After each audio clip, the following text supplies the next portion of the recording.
Good morning, good afternoon, good evening, ladies and gentlemen. Welcome back to another live broadcast of the Kev Baker Show, right here on Truth Frequency Radio. And I'm coming to you live from Glasgow, Scotland.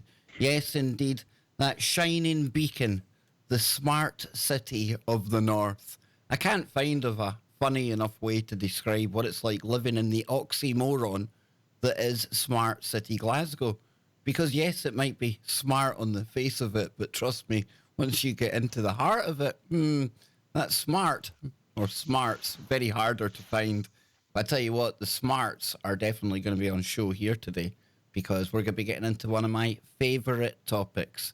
And yes, it's time for me to once again put my NASA hat on because I'm going to be joined today by my good friend Brendan Drachler. And we're going to be talking about space. A lot of space news recently, and it seems to me, maybe it's just my imagination, I don't know, but day after day, week after week, more and more big, huge news coming out about space. Whether it's black holes that were exploding at the center of our own Milky Way galaxy 3.5 million years ago, or whether it's the launching of new satellites in our further exploration for these exoplanets right up to present day and the recent announcements of the Nobel Prize winners, one of which coming from the world of cosmology.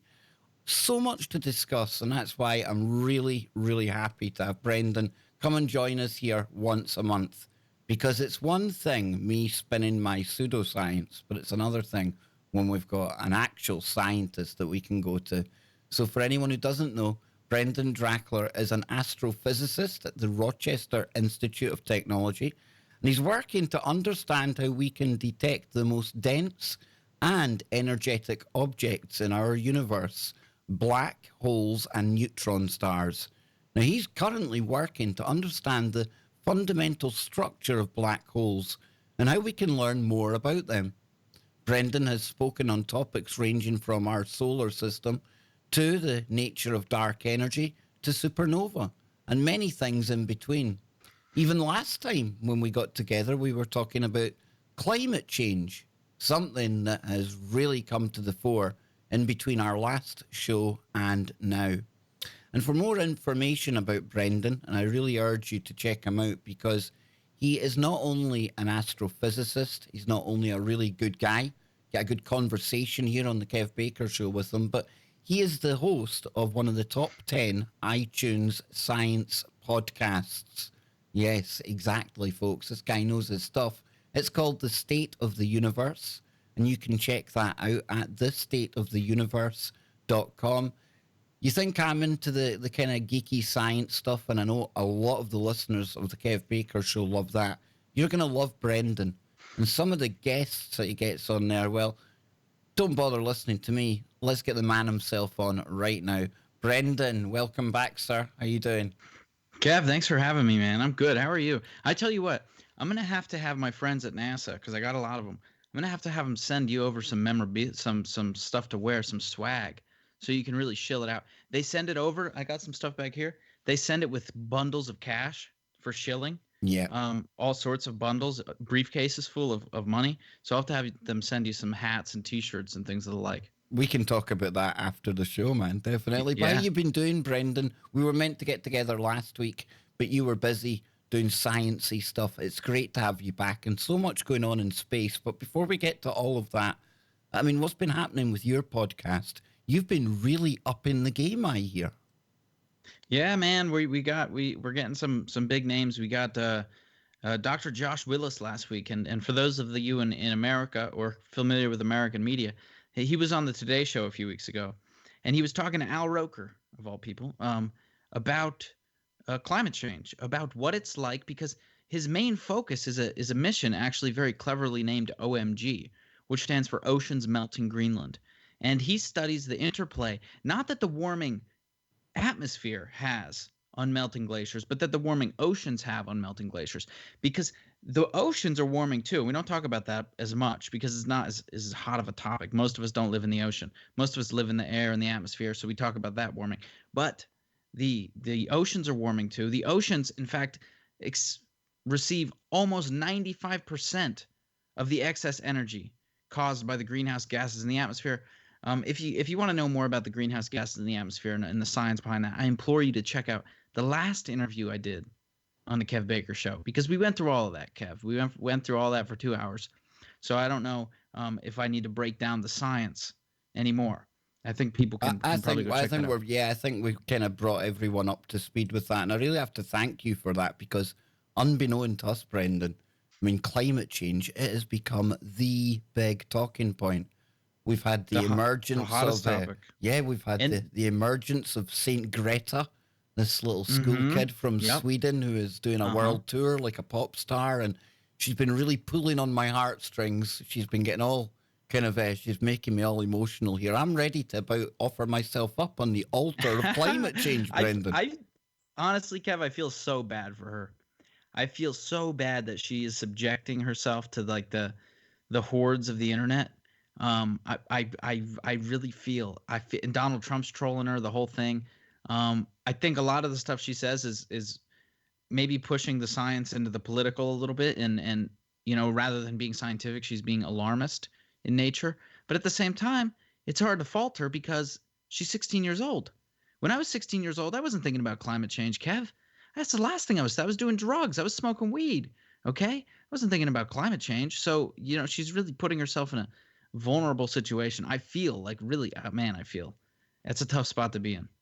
It's a tough spot for me as well, because I talk about this subject and it's very easy to forget that she is a child, and she is being used, in my opinion, and she's the product of what must be, Brendan, some pretty alarmist education that's going on in the schools right now, because you see a lot of these kids out there, and there's this thing called eco-anxiety. I mean, what on earth's name are they telling the children, to the point where, like you say, they're literally losing their childhoods because they're convinced the planet isn't going to be here in 10 years' time? Yeah, it's a weird thing to convince kids. It really is a weird thing, because this always interests me, Kev. This interests me in the scientific community in particular. The scientific community seems to have no problem, and this is why a lot of scientists get some flack from ordinary people, like the people that listen to my show, the people that listen to your show. They get some flack because scientists aren't perfect, okay? No one should ever hold a scientist to some standard in which they believe they're perfect and they never tell a lie and they are always unbiased, because everyone has bias all the time, always. Everyone does. The point in being a scientist is to try to eliminate the bias as much as possible, or to try to identify where the bias is and find a way to root it out and account for it in your data. That's the goal, right? But some scientists use bias to be pseudoscientific.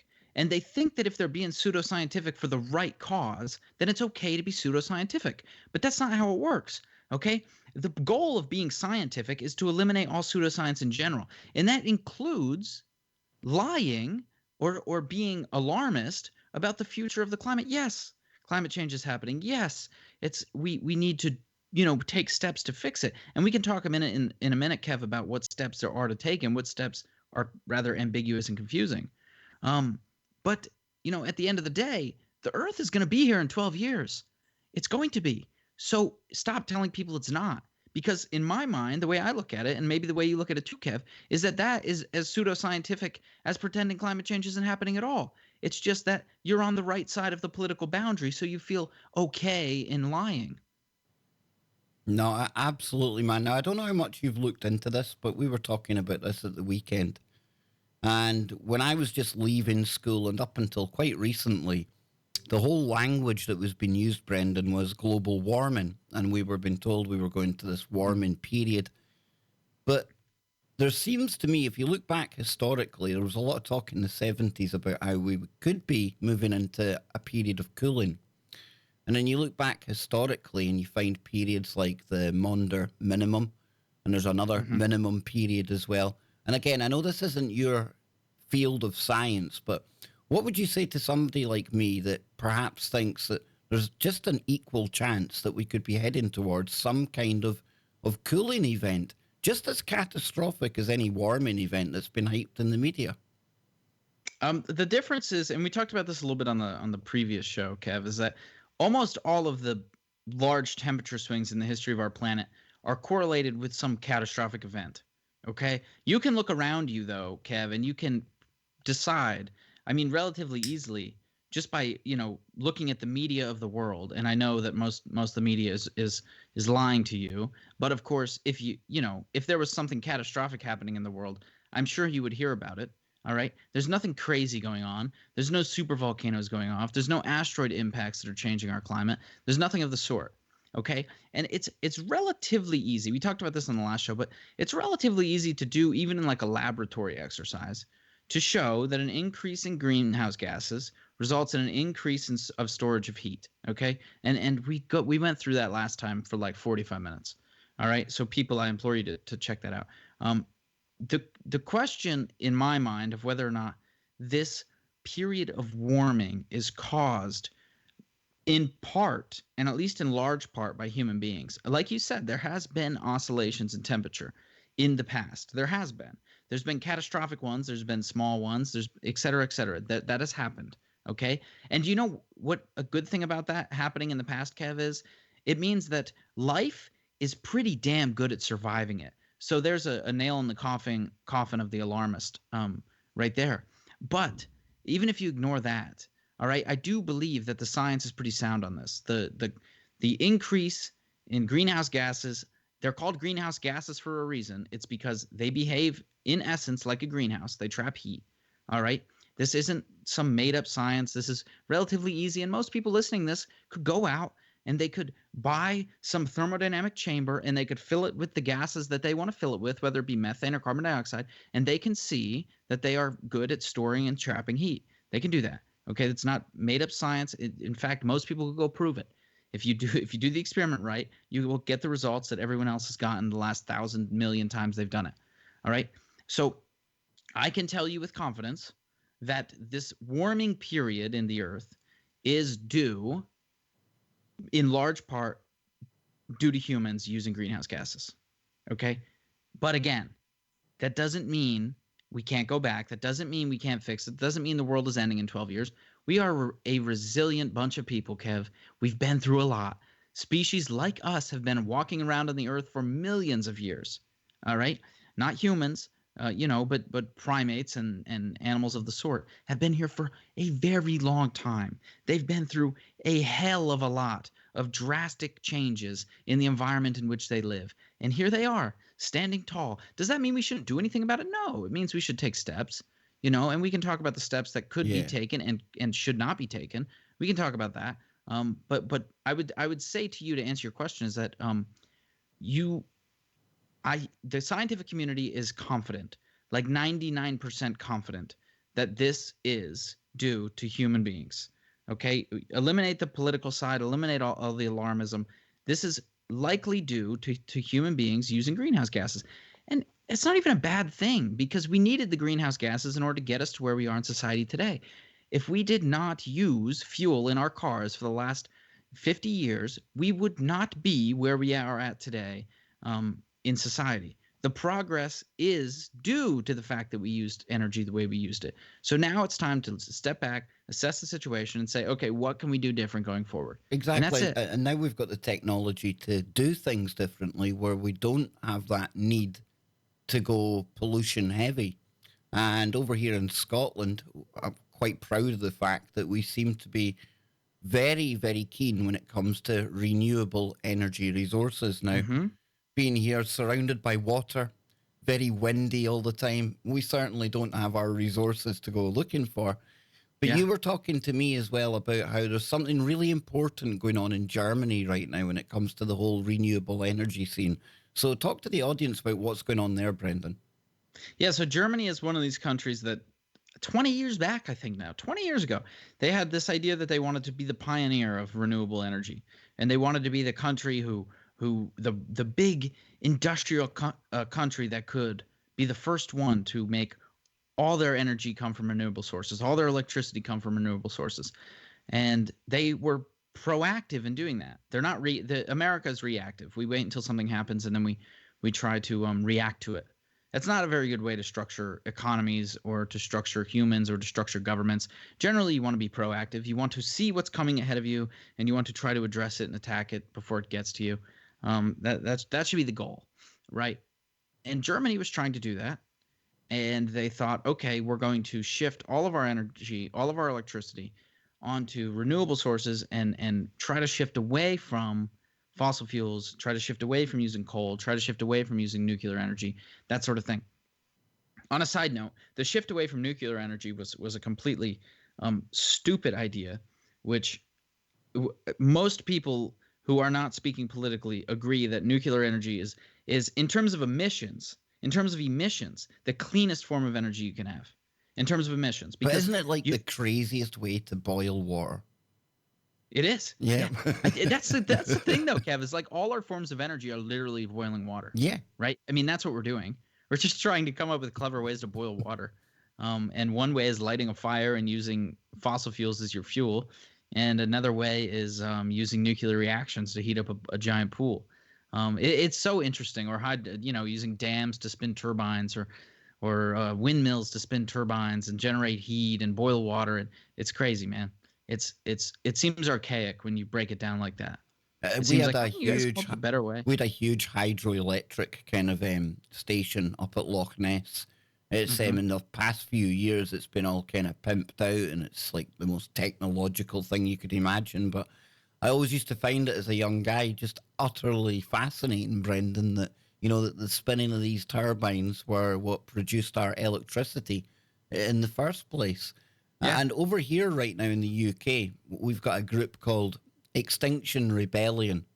Now, these are all the loon balls that are out dressed as broccoli and various The other loon forms balls. of Okay, yeah. Uh-huh. vegetables in the street, and they're Yep. gluing themselves to the top of trains and roads, and how that's saving the planet, I don't know. But the actual group themselves, they want us to get off of all of our kind of carbon sources and car carbon down to net zero by 2025, round about that time.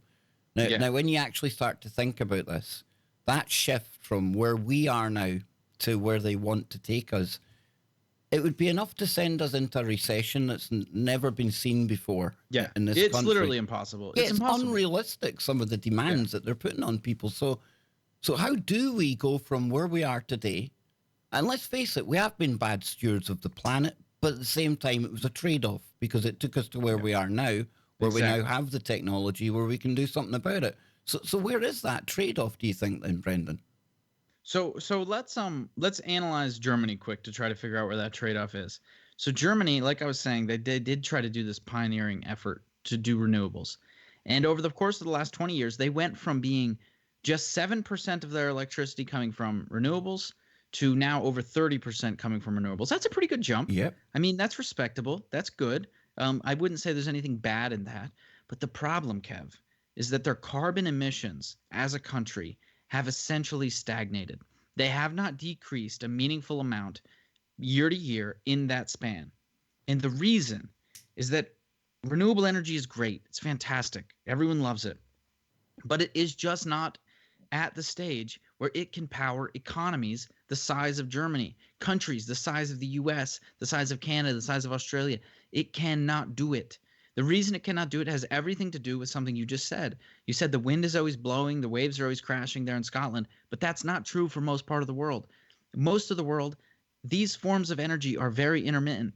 So every time the wind doesn't blow in Germany, every time the sun doesn't shine in Germany, they have to fire up the coal plants. They have to begin burning the lignite, which is the dirtiest form of coal you can get because that's what sits under their feet. They have to begin burning that again and producing tons and tons of carbon emissions. And because they chose to phase out nuclear reactors at the same time they were trying to phase in renewables, which, by the way, one could say that nuclear reactors are renewables. At the same time, because you're doing that, you are then getting rid of one of your cleanest forms of energy and replacing it with one of your dirtiest forms of energy. So Germany has been a catastrophic failure in its ability to, or in its goal to cut down on carbon emissions. It's just failed. And then, of course, electricity is only a tiny part of the energy sector. You have transportation, which of course takes up a huge, boatload of energy. And no one is good yet at doing transportation cleanly. I mean, sure, maybe you could do an electric car, but yeah, okay, where are you mining the cobalt and lithium from? You're mining it from rainforests that you've cut down, or from forests that you've cut down, or creating massive, massive, ecological disasters in the middle of deserts. So there's no clear solution to the problem, even though everyone wants to pretend they have one. And what about nuclear fission? Because we hear a lot of talk about work on reactors to basically create or replicate the power of the sun inside a reactor. Do you think that might be a way forward for going into the future, Brendan? It's a good question, and so nuclear fusion, in particular, nuclear fission, we already do. So it's fusion, then I always get the two kind of mixed up. Yeah. Fusion is the tough one, and in fact, it's being pioneered by people. And where's that being built? There is is it a Tokamak? That's the word that's coming to my head. A few years ago, I went to Princeton Plasma Physics Lab, and there's people there in the field of plasma physics who are working on this all the time. And I was talking to several of them about it, and they don't think we're at a stage yet where we're going to be able to do this well, but it's definitely a prospect for the future. The thing is, even the sun is not very efficient at doing nuclear fusion. It's not very good at doing it. If you could rate it on an efficiency scale, it's not very efficient. It's not doing a good job. But it's aided by the fact that it's so damn big. So you could imagine that if one singular nuclei has a 1% chance of undergoing fusion and creating energy, well, you will undergo that 1% chance lots and lots of times if you have billions of nuclei, right? Does that make sense, Kev? Yeah. Whereas in a reactor on Earth that's let's say the size of like an apartment building, well, at most, let's say your efficiency is like 1/10 of 1%. Well, at most you're able to pack a couple thousand nuclei into this reactor. So the chances of you producing any meaningful amount of energy is pretty small. That's the problem that this whole field is undergoing right now.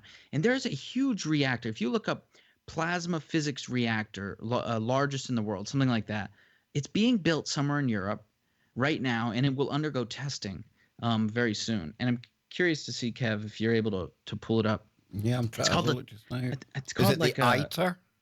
Can I see your? Yeah, 2 seconds. I'll bring it up here. Here we go. Try to click on that top. There, the ITER. Yeah. Let's see what this is. This might be it. Unlimited energy. Yeah. I'll see if we can find some images here. Yeah. Let's look at images. There should be a huge. Yeah. These are what these things look like. So what they do is they cycle plasma around that centrifuge. They cycle plasma, they swirl it around, and try to create the exact same reactions that are happening in the center of the sun. Because in essence, what you have at the center of the sun is swirling plasma that's interacting with one another. So what they do is they have this thing magnetized with heavy, heavy magnetic fields, and they have an incredibly hot plasma swirling around. And their goal is to literally create fusion. And don't fancy being anywhere near that if something goes wrong. I'm telling you. Yeah, it's a scary thing, but yeah. So I didn't expect to bring this up, but somewhere in Europe they're building the world's largest one of these. I was around one of these. I got to see it and sort of walk around it and look at it when I was in Princeton a few years ago, as I was saying. And it's magnificent. And if we're able to pull that off, then that would be the future of energy. But it doesn't look. The prospects don't look good for now. It doesn't look like something we're going to be able to do in the foreseeable future. Well, this whole climate thing, I've got a funny feeling, Brendan, that we're going to be talking about it the next time you come back on the show again as well, because this current push with Greta at the front of it, and again, I'm not having a go at Greta. I think the people who are using her, it's absolute abomination what they're doing, using that child and other children to push this agenda. But I think we're probably going to have to address this and other climate fires, if we want to put it that way, that pop up in between shows. Can I ask you a question, Kev? Because I'm genuinely curious. Unless we got to run the break we're almost on the break, but you can ask me. Go for it. Yeah. I'm very curious how you look at someone like Greta, and when you say the people behind her. Do you think, because when I look at that, I think that most people who are pushing the climate agenda, the alarmist agenda, I think most of them are doing it out of good faith. I think most of them are concerned for the environment, and they want to see us move in a direction where changes are made and changes are occurring. Most of the population is doing that. Do you think that there's an ulterior motive here. Now, we will pick this up on the other side. Don't go anywhere, folks. Brendan Drachler, thestateoftheuniverse.com. There we go. Now then, while we're on the break, we're still here on YouTube. Yeah, but yes, we can hold off that conversation because I think I'll tell you just now as well, but there's a very interesting video out there about Greta and who she is. And both of her parents, they come from a background of media. One's a famous opera or pop singer. The other one works in media. But it's the people that discovered her, like just sitting outside the Parliament building. And then you look at who it is that's like the group she's a part of. And then you start to find that there's big oil, big industry in there. And the money that's basically supporting the kind of actions that she's taking. It's very interesting to see where it's all coming from, Brendan. So I think she's been used to be a more acceptable face on these agendas that the politicians were struggling to push through. And by going for the children and by children saying to you that they're losing their childhood and the planet's going to die. And I'll send you a video to watch. It's a really interesting kind of breakdown of who's behind her and everything else. But I'm sure Greta thinks what she's doing is right, you know? Yeah, I'm whenever I hear, conspiracy is not even a good word anymore because everything's a goddamn conspiracy. Yeah. Did you hear Hillary Clinton saying that Tulsi Gabbard is a Russian no, it doesn't surprise whatever. me. Doesn't surprise me. Whatever the word is, not a bot. God damn it, I don't know. The point is that she's essentially secretly being backed by the Russians and things of the sort. That's the go-to for Hillary, right? If all else fails, just blame Russia. Yeah, it's interesting how conspiracies have gone mainstream now. How everyone, is wanting to openly push one, and it's always Russia. I used to think everything was a conspiracy, and then I realized not everything is. But that doesn't mean that there aren't conspiracies out there. Exactly. That makes sense. We were talking about that. We were talking about the marijuana business. Yeah, exactly. The pharmaceutical industry is lobbying hard against the legalization of marijuana. Yeah. When I was a kid, that was a conspiracy. When I was a kid, that was like something that people would say in secrecy. Yeah. And now it's essentially well established. Everything's a conspiracy now. Everything, dude. Of course. The night coming after daytime, even that's a conspiracy. The shape of the world, that's a conspiracy. That's my favorite one. I love it. Hey, what can I say? But folks, I want to thank everyone out there on YouTube today.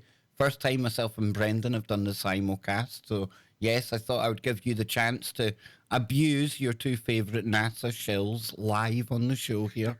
I didn't hide away. You can say it in the comments. You can say it to us now. But Brendan, how's everything going with the black hole simulation, the stuff that you work on typically, man? Oh, it's going fantastic.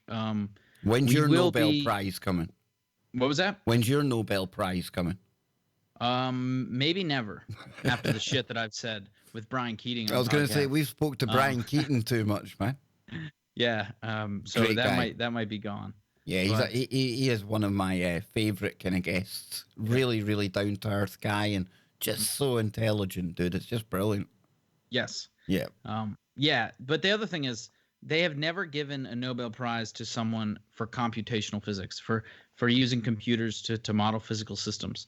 Nobel Prize tends to be decades behind reality. So they'll start handing those out in the 2050s, presumably. I'm just waiting. Here we go. We're going to go back to the mothership now. Here we go, folks.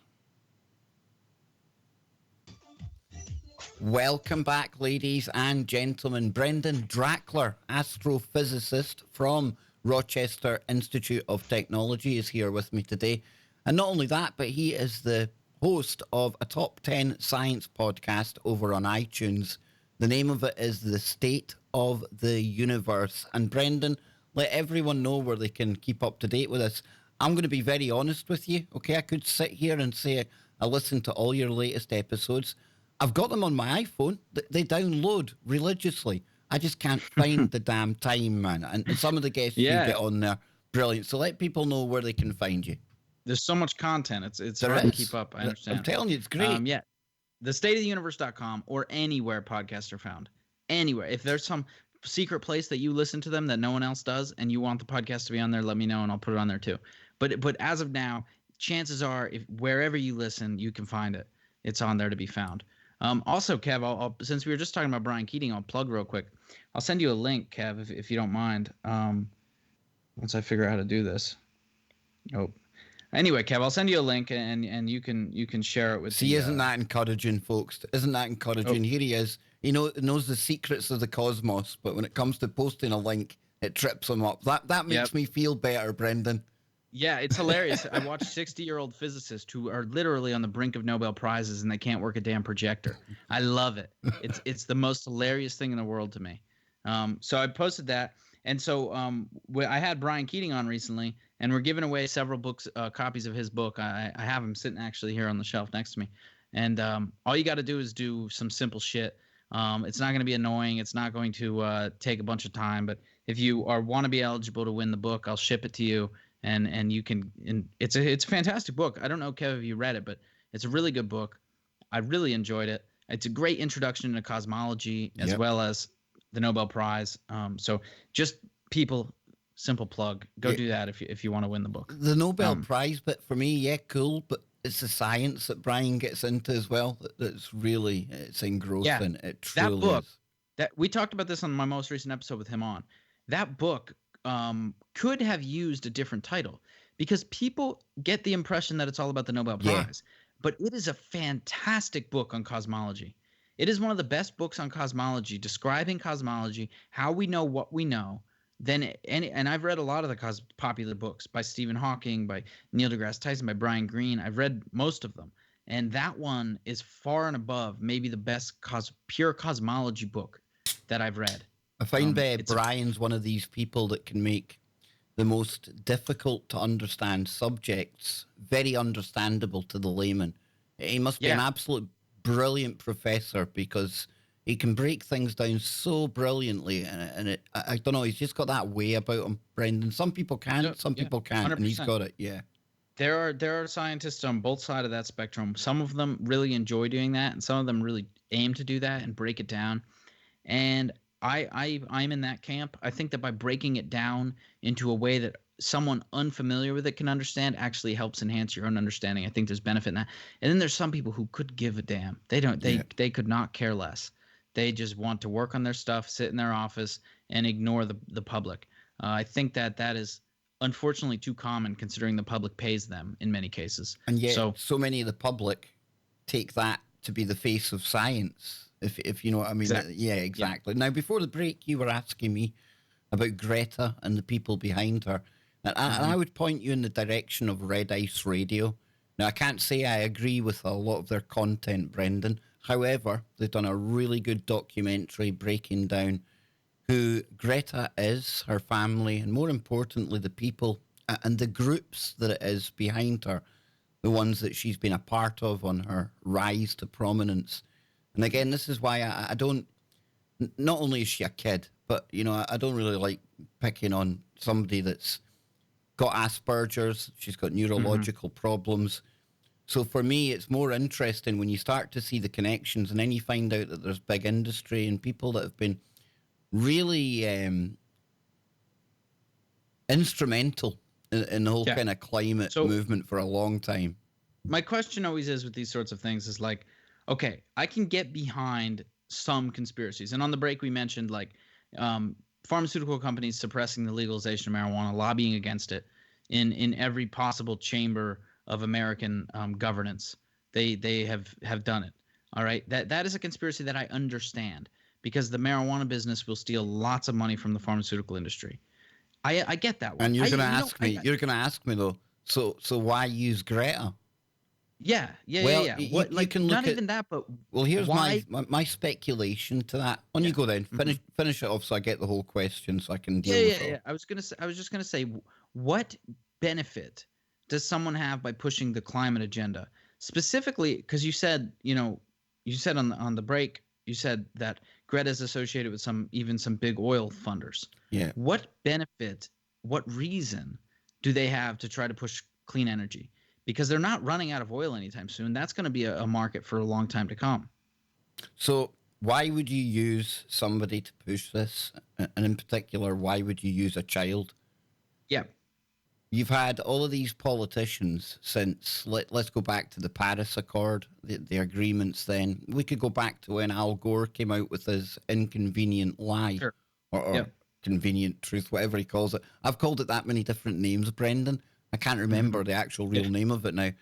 And of course, that movie, that documentary itself, it was put forward as an education tool over here in the UK, only for it to be taken back later and never to be shown to children unless they'd been taken through the 72-page correction book that went with it, because it was so full of errors. And up to modern day now, then, they've been trying to push these changes, this kind of global warming, climate change. They've been trying to get countries to sign on to their different agreements to build out the infrastructure for this new world that we're moving into. But it hasn't really gone very far. And it seems to me that a lot of people over the years have stopped buying into the whole global warming. And that's when they rebranded it to climate change. And then when you put a little girl up there, who's talking about how she's lost her childhood, yet she's pushing exactly the same agendas, the same policies that the politicians were struggling to get through. Well, all of a sudden, the public they've been disarmed, because it's right away, it's hard to go after a little kid, right? And then you see Twitter disagrees. Twitter wholesheartedly disagrees with that. I know. I try not to do it publicly. I've got my own personal thoughts, but I just think that this is a very tried and tested approach as well, because you go back to the Gulf War and Gulf War I, and we had testimony from a young girl saying how Saddam Hussein was chucking babies out of incubators and stuff like that, only to find that the girl herself was the daughter of an Iraqi envoy to the UN. So a bit dodgy to begin with. And then back in the 90s, they used a kid as well. When they started talking global warming, they had a kid up there in front of the UN, basically saying all the same kind of stuff as Greta's saying, pulling on the heartstrings. And if you want to be really kind of stretch it, I mean, the last people to use children for propaganda like this, you'd have to go back to the bad guys in World War II. And we know what he done with the brown shirts. Yeah. So, okay. Sure. Now, although that makes a compelling case, it still doesn't mean anything. It's all circumstantial. Right. I get that. Okay. My question extends further, though, is I understand completely what you're saying about how, sure, the population would be more susceptible to bowing down to a crying 16-year-old girl than they would be to a 72-year-old billionaire. I get it. All right. But my question again is, what benefit does anyone have to pushing the climate agenda? Because the profits you get from the climate change agenda, whatever you want to call it, renewables, what are you going to sell? T-shirts any of that these say companies that are well placed or would be set to gain under the new regulations, under the new infrastructure, whatever it may be, well, right there, that would give them a motive to get through the legislation that they've bought and paid politicians to get through for them, right? Because we know the lobbying and everything else. Yeah, sure. Yeah. So if the politicians can't get it through, well, maybe if we use a young kid up there talking about how everyone's stolen her childhood, they're not asking us to believe the science. They just want us to accept the remedy. And as we've said before, Brendan, it doesn't matter how much money we throw at whatever perceived problem they try and sell us. Money isn't going to fix this, right? Yeah, well, money isn't gonna fix it in that sense. Like but it won't hurt. So you could subsidize some of these companies, which they're already heavily subsidized. I'm not going to be so naive as to say they're not, but you're still, in America in particular, you're still subsidizing oil and gas companies heavily, like really heavily.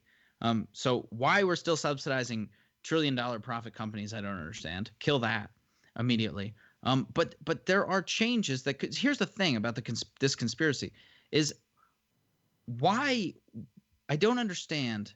I don't understand why anyone would benefit from this financially. I don't see it around me. There's no company who's making. If they get the carbon taxes that they want to get in, Okay, then there's sure. going to be a lot of people make money off carbon taxes. Only it ain't going to be me and you. I mean, Al Gore, he had a kind of an exchange set up for when they tried to float this the first time. Yeah. And there is money to be made in this. So you're talking about, okay, yeah. This is actually an interesting concept, because carbon capture, I assume you're talking about carbon capture and then trading in the carbon you capture for some fee. Yeah. Right. Yes. Plus the carbon taxes that will undoubtedly roll downhill and hit all of us, Brendan. And it won't affect it won't. This is a good point. And I talked to someone who's actually pioneering this, who works for, his name is Dr. Stephen Pacala. He's at Princeton. He's ahead of a lot of the environmental studies at Princeton. And he also serves on several boards for companies like Ford and like other large organizations. And I asked him, what stage are we at? His main area of research is developing carbon capture. And he tells me that they are nowhere near the ability to actually capture carbon that could actually be meaningfully a commodity. So yes, in our lifetime, Kev, this is an interesting concept, because capturing carbon likely will become a commodity, exactly the way you're saying. You likely will be able to make profit by building a machine that captures carbon and then turning the carbon into the government, whatever that means, and then getting money in return for it. But we're not at a point where any company could feasibly make money off of that, because there doesn't exist yet a carbon capture device that could actually produce more than it costs, because it's very primitive technology right now in that regard. So, it's... Brendan, I'm going to have to take you to conspiracy school and take you back to the Bavarian Illuminati back in 1776. You must have to. Listen, I try to be... Their plans for a world government that up to this day that they're still trying to form, and this whole global warming thing, it's all a part of it. But it's okay, because I'm going to give you a crash course one day. We'll go away to Conspiracy Island. Yeah, we'll do it. Yeah, we'll do it in virtual reality someday soon, dude. Yeah, I'll bring you up to speed. There's lizard people, there's giants, there's everything, man. It's like Lord of the Rings. We'll do it at a Bilderberg meeting. We'll do it at See, there you go. See, you're getting in the mood for it now. See, you're right in there. No, but I do. I find it very worrying indeed, this whole climate change agenda. Aside from like what really is going on with the planet in the real world, it's the political side of things that get me, Brendan, because... Of course. Yeah. But, that exists in every issue ever, Yeah. Because at the same time, you could say that the climate change there's an agenda and it's a conspiracy to get us to all go green. But at the same time, the oil companies... No, I know, Kev. I'm not too... I sound serious when I talk. I'm like the Alex Jones of Scotland, right? Come on, everyone knows that. I'm worse than Alex Jones. Nothing's real. Yes, fair. Yeah, I remember Alex Jones. I remember listening to Alex Jones back in the day. Man, I don't even know where you can access his stuff anymore. Where does it even exist? Oh, you get it on his website. Yeah, he's still as crazy as ever. I love him to bits, old Alex. But that's what can happen, eh, Brendan? I mean, he is like persona non grata. He's like the name that shouldn't be mentioned online, because I think it was Facebook. A crazy one. Facebook said it was okay to post Alex Jones links, but only if you were making fun of him, because anything that like positively shone a positive light on him or anything like that, you get put in the Facebook jail. And I don't know about you. I've been there once. Once I've been there, dude. It's horrible. It's cold and lonely. Really? They deprive you of your dopamine. There's no free speech. There's nothing. No dopamine hits. No likes and shares. It's bad, dude. Yeah, I had a friend who posted a status. He sent this to me. He posted a status that said something. It just said Alex Jones in the status. Something about it. It wasn't vile. It wasn't mean. It wasn't derogatory in any way. It was just like something akin to I'm listening to Alex Jones, and it was flagged and hidden from people, and the name Alex Jones was listed as something you should not, like, essentially it was listed the same way that the F word would be listed, or some racial terms would be listed. It's craziness. Can you imagine you get a guest on one day, Brendan, you just think to yourself you're doing a harmless show, just the same as any old podcast. You know, it might get a little bit controversial at bits here or there. You think nothing else of it. You put it up onto the internet, and before you know it, wow, you're all over CNN. You're like a household name. You've caused this Yeah. big shitstorm, all because you're just doing your podcast, man. Crazy, isn't it? Yeah, it's insane. And Alex Jones is in very many ways like a martyr to this, because he was the catalyst. His banning was the catalyst that got us all talking about this concept. And now it makes companies like Twitter, Facebook, YouTube, Instagram try to tread more carefully in that regard. Because you did see almost like a period where Twitter or Facebook was removing controversial figures like this left and right. But that has slowed down a little bit. There's still a little bit of censorship, but the outright banning and removal has slowed down a bit. And I think it's because you had early martyrs like him, and who could bring light to the situation. And again, it's a catch-22, really, isn't it? Because there would have been millions of people, more people out there who had never heard of Alex Jones. And then the minute you ban somebody, that taboo factor, it almost makes people want to go and take a look, doesn't it? I remember saying when he got banned, I remember saying, I might have even said it on your show, Kev, because we had a show shortly after this. And I said, this will be the biggest thing that ever happened to him. It will be the single biggest thing that ever happened to Alex Jones. And it turned out to be. His numbers had to have skyrocketed, even higher than they already were, because he was already one of the biggest shows in the world. And now it's insane. So I mean, I would say if you were putting this show here into a pigeonhole in a box, it'd be fair to say probably in the same niche as Alex Jones, conspiratorial. Now, you've said this before here, Brendan, that, not everything's a conspiracy, but some conspiracies do exist. What do you make of it when you see all the conspiracies online these days? Because they're everywhere, right? I mean, what do you think has bred that phenomenon? I think that there's a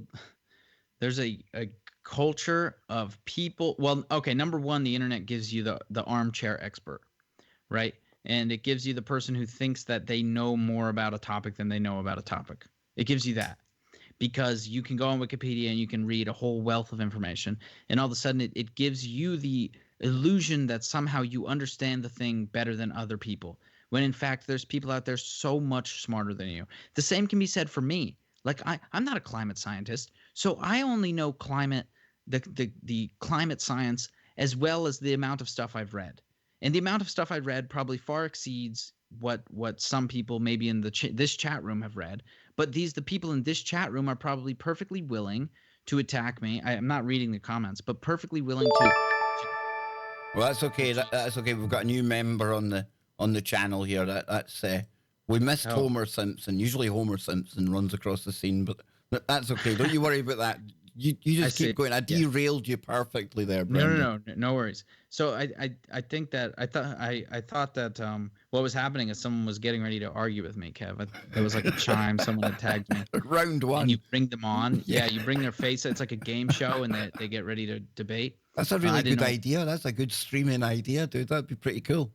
Yeah, you just randomly pluck an audience member that's willing to debate the guest. I think you would probably have a lot of people queuing up, only because we love to shill for NASA. Because usually we get into all the space news. And when we come back after the break, we'll shift gears. Because I want to get your take on a couple of space stories that have been doing the rounds. And of course, like I was saying in my introduction, in general, Brendan, it seems to me anyway, and maybe it's because I'm going looking for it, I don't know, but it seems to be announcement after announcement, discovery after discovery, planned mission after planned mission. It's a really exciting time for space. Well, it's an incredibly exciting time. It's a very exciting time, and it's only going to get better. I hope so, dude. And our James Webb telescope, I've seen that being transported. I was watching a video of that going to the NASA center that it was going to. I tell you, you were telling me about this machine and how you're kind of worried about when it gets to space, all of it unfolding and everything else. I was watching this thing being transported through cracks in my fingers, dude. It was horrendous. Just one little bump and something can go wrong. And of course, that kind of ties in with the one of the Nobel winners as well, because the James Webb, we've spoke about it before, but it's going to really take things forward in the search for exoplanets, I believe, right? Yes. Mm-hmm. That's correct. Yeah, the James Webb will potentially give us our first direct images of exoplanets, of distant exoplanets. And that is it's exciting, and at the same time it's a catch-22, because at the same time you get this direct image. Great, what do you do with it? Well, I'll tell you what you don't do with it. What you don't do with it is go visit the planet. That's never going to happen. Okay, at least not in the next million years, likely.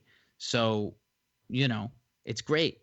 We get to see a planet. We get to see the exoplanet. We can learn about it. We can study its atmosphere, whatever. But at the same time, um, the visitation rights are not there. Yeah, So because we were talking about this at the weekend, and I mean, correct me if I'm wrong, but currently, I mean, what is it they really do? I mean, they're looking at the sunlight from the local star going through the atmosphere of planets, and basically from that, they're inferring whether it's got a good atmosphere. Is that how it takes place, Brendan? yeah, so are you talking about actually finding exoplanets, Well, or are you talking? once you found them, I mean, how do you differentiate between one that's got a good atmosphere and one that doesn't? Yeah, that's an excellent question. And there was a big cons- um, Oh, announced controversy, a big controversy lately, with this planet that was found, and I don't remember the name of it off the top of my head. But there was a planet that was found. It was published in Nature. It was big news. It was a super Earth. They were calling it. It was supposedly a rocky planet that was, I think, ended up being like 12 times the size of the Earth, orbiting a star, and they had claimed that they had detected water on it. The problem with the detection, and they do it in very much the way that you described, Kev. Very much so. I always do this in planetariums when I describe this. I take my glasses off. What happens when you shine a laser through your glasses is that the light gets dispersed, and no longer is it just a laser beam. It gets spread out. It gets messed up in some way. And the very same thing happens when sunlight goes through an atmosphere, a planet atmosphere. And so if you can intercept the few photons that traverse the atmosphere of the planet you want to look at, and you can analyze them, then you can learn some things about what kind of molecules, what kind of composition the photons actually ended up traveling through. But with that being said, there are many people in the community, in the scientific community, who downright do not believe the results that this group got when they were studying this so-called super Earth. And the reason is that it is so incredibly hard to do. You get so few data points. You get so little information as it stands right now. The James Webb will change that a little bit. It will make us much better at doing this. But as it stands right now, it's incredibly hard, nearly impossible to do this and to do it well. So they inferred that there was water vapor, but there's a lot of people in the community who are saying, whoa, whoa, whoa, whoa, whoa, your data is cherry picked to make you seem like you found water vapor, but it could have been a million other things. It could have been many, many other things. And I don't want to downgrade these people's work. Again, I don't think that they are purposely trying to dupe anyone.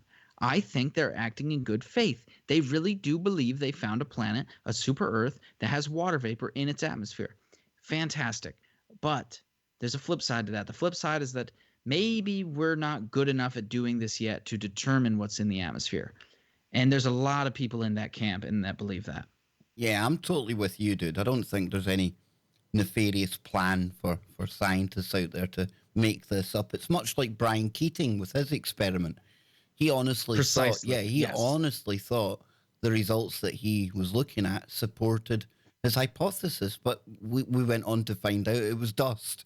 And I often try Yes. and wind them up about dust, and we get a good laugh about that. It must be, that smallest of molecules, and yet such a problem for Brian. But Yeah. we're going to come back on the other side now. Let people know where they can follow your work, Brendan, because I'm sure The state of the universe.com, everybody all needs a one word. NASA shill on their Twitter. Yes.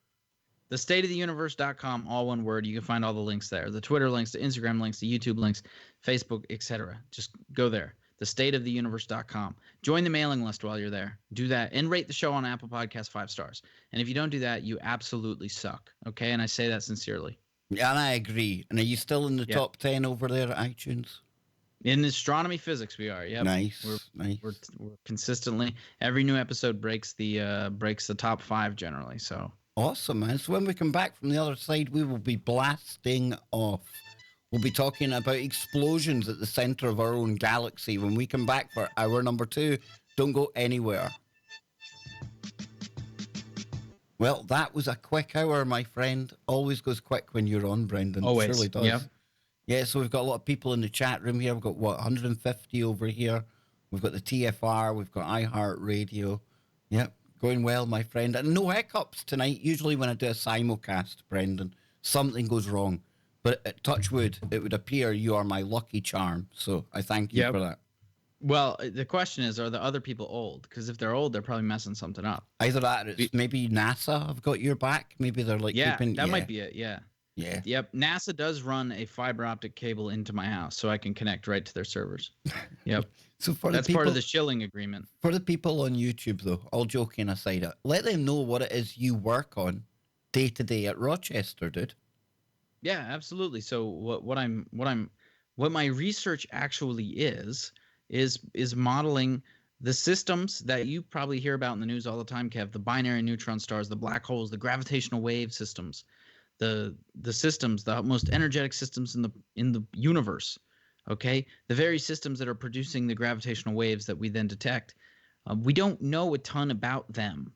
We don't know enough about them as we should. We don't know how to find them in nature very well in terms of what we should look for in terms of photons. Do they emit X-rays, gamma rays, photons, infrared radiation? How do we find them? And the way in which we answer that question is by setting up 2 neutron stars, setting up 2 black holes on a computer and making them collide. In essence, that's what I do all day. As I develop models on a computer, and I use the most powerful computers in the world. These models will run for months. These simulations will run for months and months and months, and they will simulate what actually happens when 2 neutron stars or when 2 black holes spiral into one another and collide. And that's where we're at. And right now we're trying to develop the single most accurate neutron star merger that has ever been done on the face of the planet, so that we can make predictions about neutron stars. What should we look for when we point our telescopes to the universe? What should we look for in order to find them? That's the goal. That's the prediction we want to make. We want to be able to tell the people sitting at the telescopes that when they point the telescope at the sky, they should look for this particular thing, because that particular thing means that 2 neutron stars have gone off over there. That's pretty amazing. So, I mean, when somebody does see that, because I've got full confidence, Brendan, somebody at some of these radio telescopes somewhere's going to go, there's exactly what Brendan was talking about, the aha moment. Mm-hmm. No Nobel Prize then? Probably not for the people behind the computer. Damn them, dude. That's crap. For the people behind the telescope, they'll get it. But for the people behind the computer, no. The computational physics has not yet earned the respect that it should in the community. Do you know Kip Thorne? Yeah, Are you familiar with that? Yeah. Okay. He funny story. He actually made a bet with my current PhD advisor. So the person that I work directly below. They made a bet back in the year 2000. Kip Thorne said, "I bet you that I will discover the first binary black hole using LIGO." And my PhD advisor, she bet that she would simulate the merger first, so that she would make the prediction before he actually found the merger. And it turned out that she completed it in 2005 and he completed it in 2012. And who got the Nobel Prize? So, yeah. Yeah, you're right there. So no shade thrown. Of course, there's no no ill will in any way. Yeah. But that's just how these things go. The computational physicists tend not to get the recognition, but that'll change as we shift into computational physicists matter. Computational physicists' lives matter. It's a bit of a mouthful, but I'm going to start. I'm going to start it. Here we go. I'm going to bring in the host.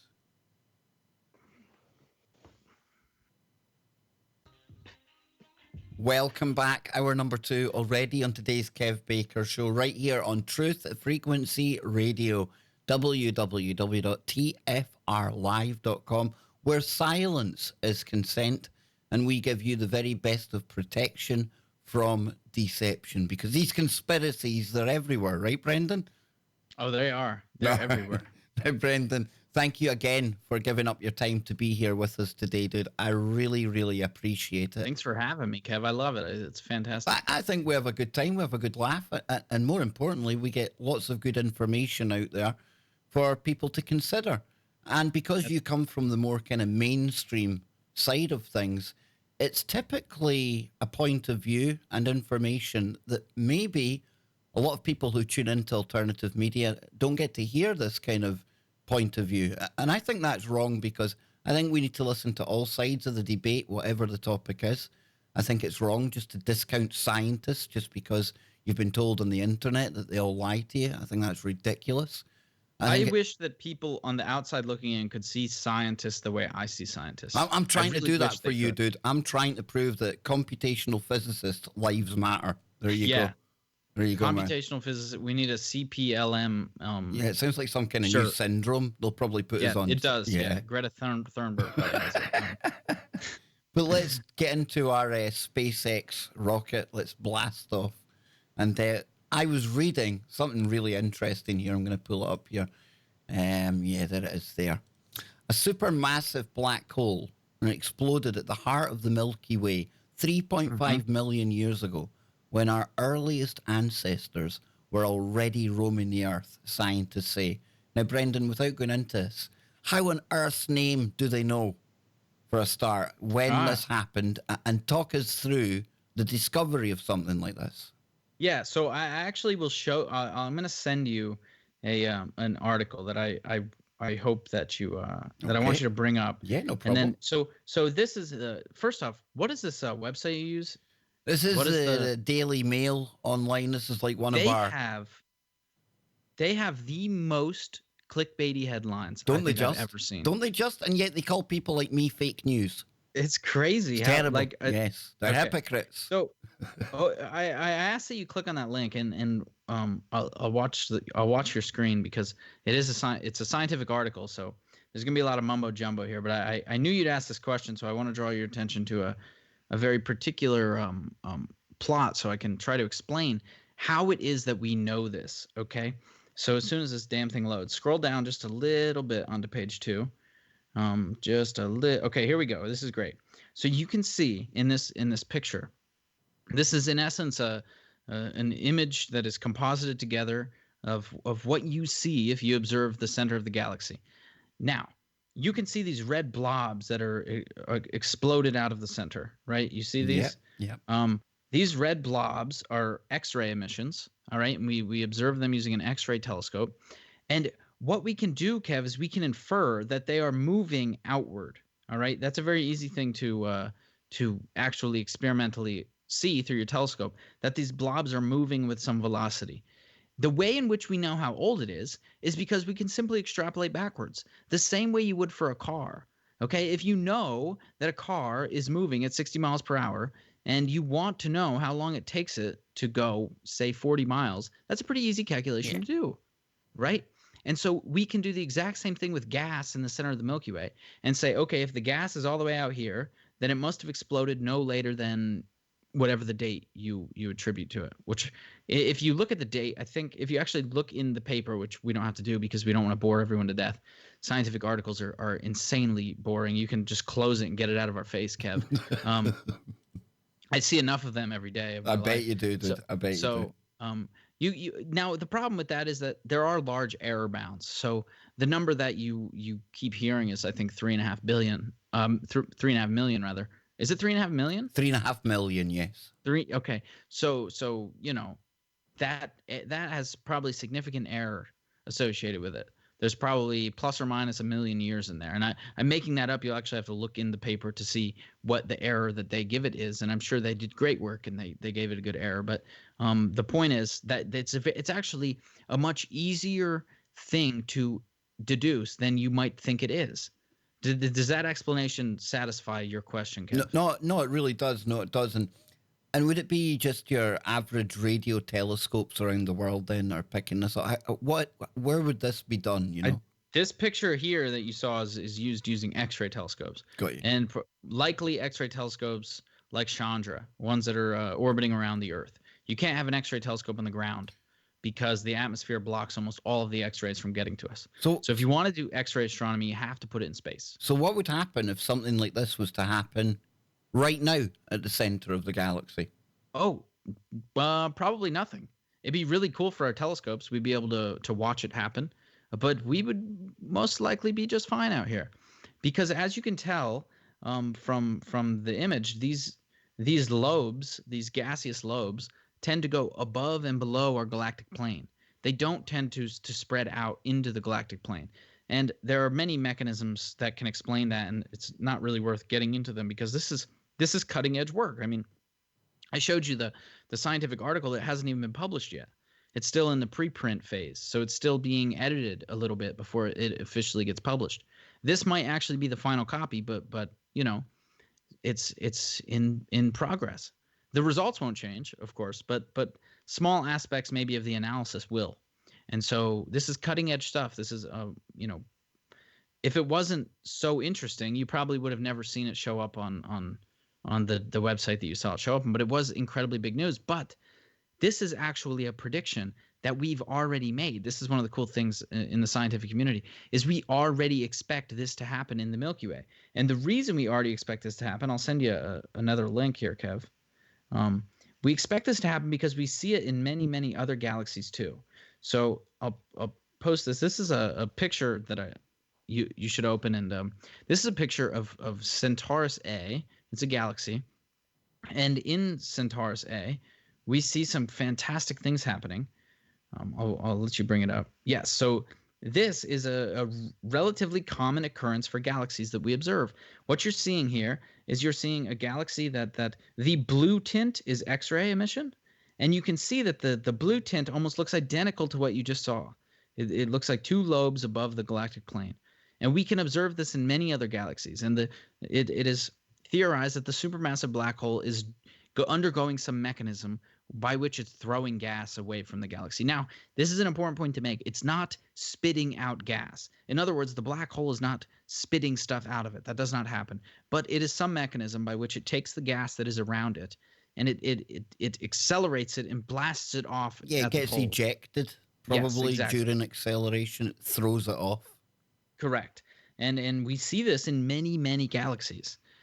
You know, up to 10% of galaxies that we analyze are called Seyfert galaxies. That's the name given to them. And then they describe a galaxy that is undergoing this exact process. So it's a very common thing. See every point of light in that picture, is that another galaxy? What are we looking at there in the bigger kind of? Some of them are stars. So do you see the ones that, okay, a great example is if you look off to the far right, you see a little blob that almost looks like a star. Yeah. Do you see yeah, actually this is interesting. Most people won't know this. When we depict a star, this is actually why we depict it not like the way you draw it in elementary school, but the way, you know, if you ever see a star depicted, it's depicted as like this cross-looking thing. This is why. Because when you actually look at it in the telescope, the light gets dispersed in such a way that makes it look that way. That's pretty cool. Yeah, it makes it look like a kind of crosshair or something. So that's like a star, yeah. But most of the things in the background are likely galaxies. Yeah.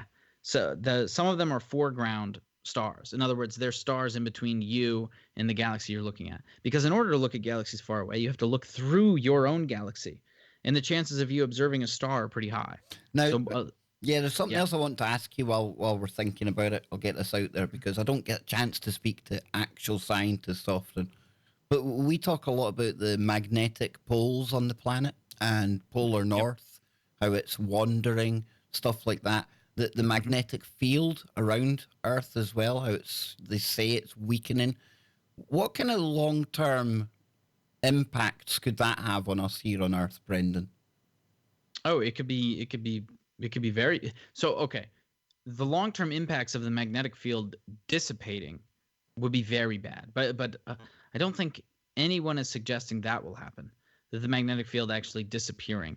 The reason the magnetic field won't disappear is because it's caused by something that is inherent to the Earth, which is that the innermost core of our planet is a molten iron, okay? And you have sloshing around iron in the center, and that sloshing around iron generates a magnetic field. And the magnetic field is essential to our survival because it prevents a lot of high energy particles from streaming into our atmosphere. It is literally a barrier, a shield that protects the very planet we live on. We live in a very fortunate part of the universe. We live in very fortunate conditions, and that is likely the reason that we live here is because of those fortunate conditions, not the other way around. So it is if it disappeared, that'd be bad, very bad. We would be gone very quickly. We would be gone because our atmosphere would then be partially unconstrained, and it'd be terrible things would happen. But the shifting of the north to the south, I don't actually think I've explored that question well enough to give you an answer I'm confident in. Yeah, I appreciate that. I appreciate that because I'd rather you say that than go off kind of half baked and end up realizing you got things wrong and things. But it comes up quite a lot in the whole kind of alternative media. You know, I'd be happy to discuss that concept next time I come on. Oh, that would be ideal. Absolutely. I'll do more work into that field and try to. Unless we're kind of scuppered by, let me pull this up here. Yes, because something else has happened since we were last on the show. And this was something I wanted to get your take on as well. And it says here, a NASA chief scientist, we're close to finding and announcing alien life on Mars, but is the world ready? So it says here, the world is not prepared for the discovery of life on another planet, even though it may only be a couple of years away. Next summer, 2 rovers from NASA and the European Space Agency will travel to Mars to drill horizontally into rocks and deep into the surface in the hope of finding evidence of living organisms. So I ask you, Brendan, in your opinion, do you think we as a people are ready for the news that there's microbial life once or still is on Mars? Do you think we can handle it? Are we growing up enough for this yet? Here's what I think happened here, Kev. This person who's being interviewed really desperately wants to drive interest because interest drives funding.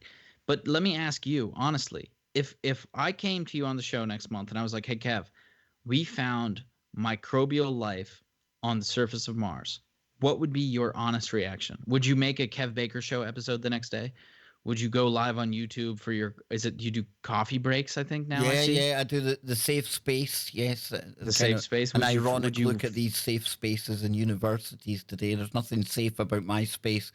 I mean, I would think to myself, that's quite a good announcement to be covering. But is this not old news, Brendan? I mean, it's certainly new news. It's very, very interesting because, okay, here's why it's new news. And this is what's important about this Martian expedition, if you want to call it that. I thought you were going to say Martian professor there. I was going to give it a totally different angle to the story. Yeah, no, not that. So the interesting thing is that this mission in particular of NASA's, this rover that we're sending will have the capabilities of storing this, not just drilling the samples, but storing the samples, depositing the samples, and then having them later retrieved by another spacecraft and brought back here. That's what's cool about this mission. And that's what's mind-blowing about the idea of finding life, because not only will we be able to find life, this is like the makings of a horror movie, I feel like. Not only will we be able to find life, but we'll be able to transport it back to Earth and put it in a laboratory and study it. That's what's cool. That's the part that I think is mind-blowing. I don't think that the actual finding of life will be mine. I think most people will be like, cool, I got to work tomorrow. I don't really give a shit. You know, I think most people won't care much. You're right. I've watched a good few sci-fi movies where this is the exact plot. You take something back from Mars or wherever it is. Yeah, it is exciting. It would be exciting to have our hands on it, get the life down here. But like you say, I don't think people would be bothered one way or another if there was any big announcement to come tomorrow, next month, next year. No, I think we're all mature as scientists, enough. sometimes we have to be salesmen. Yeah. Or saleswomen. I have to be, safe spaces, Kev, safe. Yes, get your identities right. Come on, it was International Pronoun Day the other day. Was it? Yes, it was. Oh, the other day. Yes, it was. Unfortunately, it would have been better if it had been today. But yes, I celebrated that in style in the way that you can imagine I would, with lots of jokes and laughter. Well, there has to be 178 national pronoun days so we could celebrate each and every pronoun individually. That'd be There's awesome. no point lumping them together. Exactly. That's insensitive. So I think maybe we should have, I don't know, at this point, it might require multiple years of national pronoun days. So, And we even just then, keep adding. somebody's still going to feel left out, right? Yes, of course.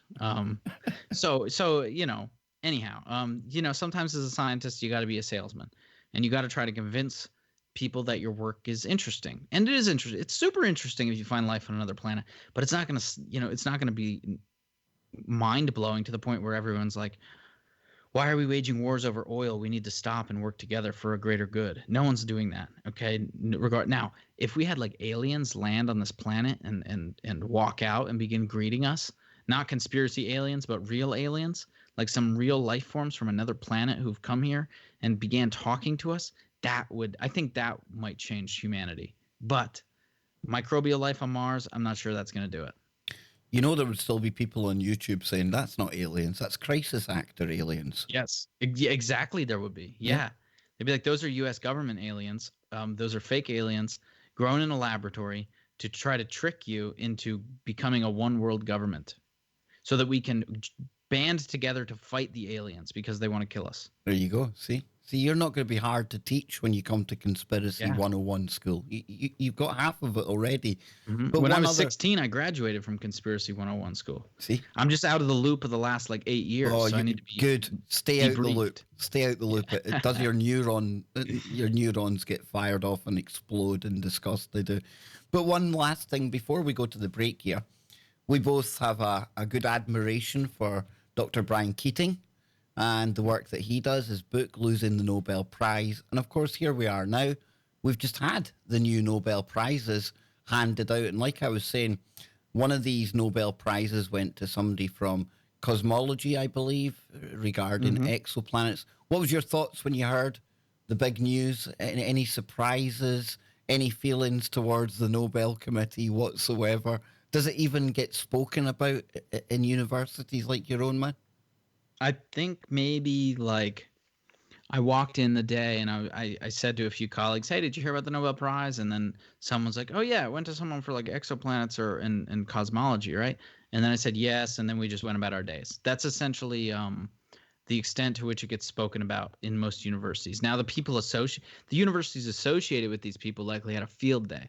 I remember last year someone from the University of Rochester won a Nobel Prize, or a PhD student from the University of Rochester, Donna Strickland. She was the first woman to win in 70 million years. There was a big to-do about it, I remember. She won it, and she was associated with the University of Rochester. And so over at the Rochester Institute of Technology, there was a lot of buzz about that because, the two universities are closely associated geographically and research-oriented. We give talks at each other's institutions every Monday. One Monday it's at University of Rochester, the other Monday it's at Rochester Institute of Technology, and back and forth. So the departments, the physics and astronomy is closely related. So there was a lot of talk then, but this year, not really. Although I think that there's something interesting here, and I want to talk to Brian Keating about it, because the award going to James Peebles for cosmology, for the words that they used were for theoretical discoveries in physical cosmology. That is actually super interesting because for the first time that I can remember, Kev, they did not single out a single thing that James Peebles had done. They did not say it's awarded for insert X discovery here, which they did do for the other Nobel Prize. So it was kind of like a lifetime achievement award, just exactly. Yeah. That's the way that I perceive it. He certainly deserves that sort of recognition because he really did pioneer the field of cosmology through the dark days where people didn't necessarily buy into it anymore.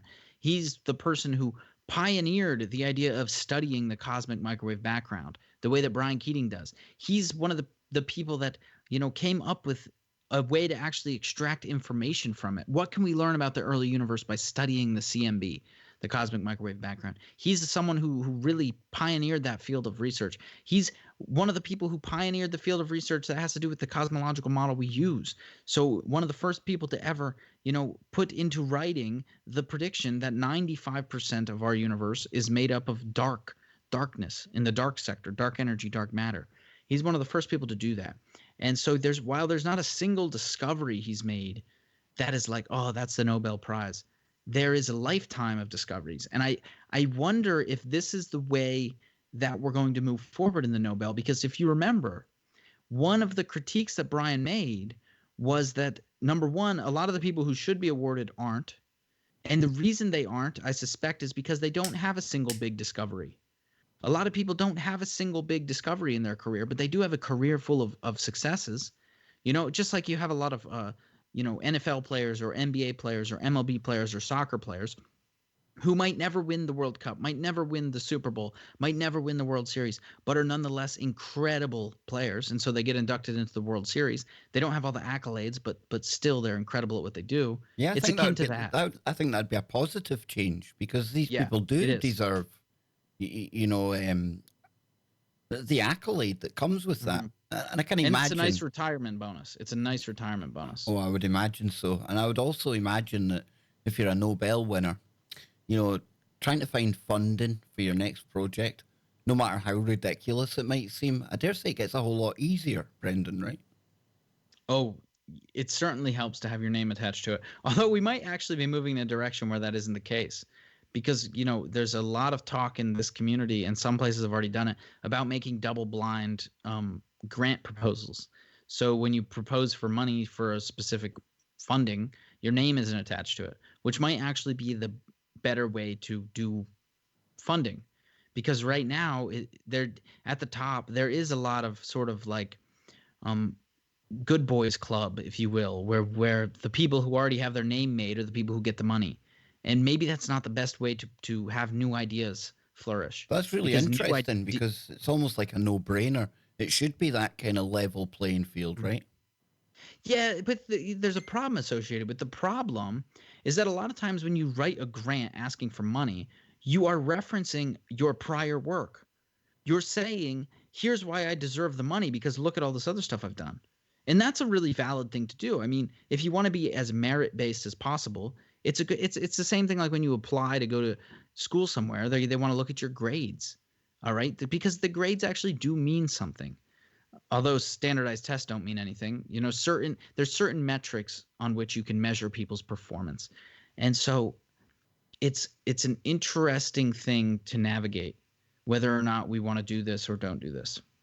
Absolutely. And you were mentioning there the lady from Rochester University who won the Nobel. And I was quite blown away when Brian was talking on the show about, the biases that have and still do exist, especially when it comes to the Nobel and things. But it was encouraging this week because we've seen 2 females taking part for the first time. NASA doing a spacewalk up on the ISS. So it's good to see that things are shifting in the right direction. As long as NASA aren't just virtue signaling, That's the problem, right? That's the thing that's like, it's all right. So even Kev, even you saying the words, the Nobel has a history of discriminating against women, paraphrasing what you said, but even that like gives me like what is the audience going to say about that? Because, all right, the thing is, there have been times in the past where the Nobel Committee has overtly ignored people. An example is Jocelyn Burnell. I encourage you to look up her story. She'd made a discovery. The Nobel went to her PhD advisor. It's as clear cut as possible. She made a discovery. Her PhD advisor got the Nobel. It's not how it works. It's not how it should work. It's not how it ever worked before. And was that because she was a woman? I don't know. It was the 60s. Maybe it was. But I have a hard time believing that anyone on the Nobel Committee today is overtly sexist. I don't think that's what happened. I think what tends to happen is we tend to give Nobel Prizes 30 years behind when they should be awarded. And what tends to happen is that 30 years ago, most of the big players in astronomy and physics were men. It's just how it worked. It worked that way because in the 30s, 40s, 50s, we just kept women out. I mean, literally, we just kept them out. And there's no denying that if you look at the history of rights in America. But now I think you'll see a changing of the guard where, women get it, men get it, and it changes. I think that what you see now is not like the patriarch striking back. I don't think it's that at all. I think it's that the most successful people 40 years ago tended to be men. That's just it. It's simple. It's a It's clear very cut. good point, especially when it comes to the Nobel, because it's awarding prizes to people from a time where these things were rife, So Mhm. it's a very good point you make there. Now, we're going to be coming back after the break. One more segment to go. Don't forget, Dr. Brooks, Agnew, and Lucky coming up after the Kev Baker Show, so don't go anywhere. And we'll be right back after these short messages and ads. There we go, my friend. There we go. One segment to go, dude. One segment to go. Yeah, on the safe Flies. space, I tend to get into the more risky subjects of identity politics and sanitary towels and man ponds, because men having a menstrual Man cycle. ponds. Yes, men have menstrual cycles too, Brendan. Oh, You can't I didn't know. discriminate. You can't discriminate on the grounds of biological functions. You can't do that Listen, anymore. I work on a college campus. Okay, Oh, I can see it. imagine. Oh, I see it every day, oh, all dude. the time. But the truth is that most people are like you and me, Yeah. willing to joke. It's just the vocal minorities that That's what I say all the time. And it would seem, though, I mean, if you were a Martian just turning up here, you would look at the mainstream media, you'd look online, you'd think to yourself, whoa, these people are a bit strange. Yeah, it's a weird time to I honestly I could care less about whatever people want to do with themselves. Exactly. But I do have a problem with aspects of it, like sports. Yeah, exactly. I Dude, that's don't just want not fair. biological men playing against biological women in sports. No. Especially sports where you have I mean, you're physical already contact. seeing world records and things being set by women that used to be men, and because they're biologically different, I mean, it's nothing sexist. It's just a fact, and it's not insane, a level playing field. Pardon the pun, but the playing field isn't level anymore at all. No, it's not though, and it's most women will like now there's something interesting where the left is about to fight each other, because you have the feminists who are saying that the feminists are now turning their back on the trans community and being like, hey, you guys are men and you're trying to compete against women. Just because you call yourself a woman doesn't mean you're biologically a woman. And now you have this weird interplay where they're going to eat their own. It's entering a very strange phase where some of the things that they were very vocal about are now coming back to bite them on the ass. Whether it's a male, female, or non-binary ass is irrelevant. They're still getting bitten there. So when we come back, dude, what do you want to get into? Is there anything you brought up the all-woman spacewalk? Yeah, we'll get back into that. Yeah. Have you? Yeah, we'll talk about that. Are you bringing back the network? No, not yet. No, not a minute yet. Have you seen the video of Donald Trump? I'm just gonna show it to you when we get back on the air. Okay. Because you probably haven't seen it. It was just sort of surfacing today. It's an incredible video of Donald Trump talking about the spacewalk, the all-woman spacewalk. Got you. And cool. It is of paramount importance that your audience sees it. Awesome. You dig up that link. We've got about 20 seconds before I bring us back. Any big guests coming up on your show, Brendan, in the immediate future? I have one of the primary researchers in the world of particle colliders. Dude, Dan Hooper. And I have his book sitting over here to my left. And awesome. I take it, is he CERN? Brookhaven? He's at Fermilab right now, but he works with CERN. Yep. Yeah. Now that'll be one I'm definitely tuning into. Yes. We're getting ready just now to bring us back. I want to thank everyone still for hanging out with us on YouTube.